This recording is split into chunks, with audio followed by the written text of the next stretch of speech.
Hiya boys and girls, today we're going to read The Journey Home.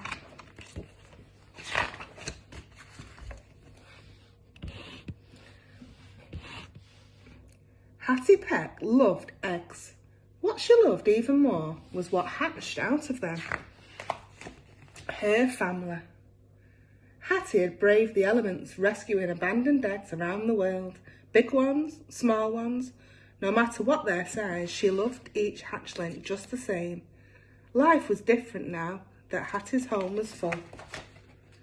Outings were chaotic, meal times were busy, bath times were wet and bedtimes were, well, a bit of a nightmare. But Hattie Peck didn't mind, she was happy.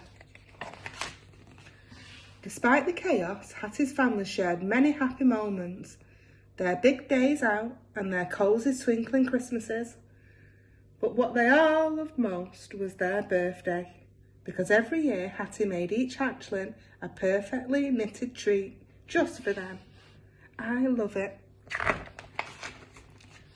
But Hattie knew the time was near for her family to embark on a new adventure.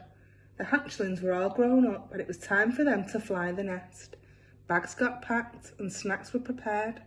With a nervous flutter, they left the coop. Hattie and her hatchlings travelled across stormy seas. What enormous waves, Hattie cried, hold on tight.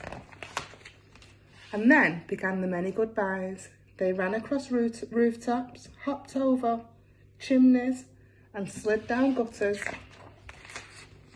Soaring over gigantic cities, Hattie gently guided her precious little hatchlings. She tried not to look down. Heights made Hattie shudder. Hattie's family were getting smaller and smaller, but their journeys were getting bigger and bigger. They hauled themselves up mountains and teetered across treacherous ledges. They crept through gloomy dark caves, deep down below the ground. The last of Hattie's hatchlings battled blustery winds, pouring rain and heavy snow, until it was just Hattie and a long journey home, alone. Hattie imagined her hatchlings busy living their lives, and it made her happy. But now it was their birthday, the first one apart, and Hattie couldn't help wishing they were there. Surprise! They all shouted. We've made something for you, they said.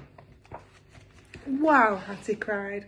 A perfectly knitted treat just for me. I love it. But what I love the most is my family. The end.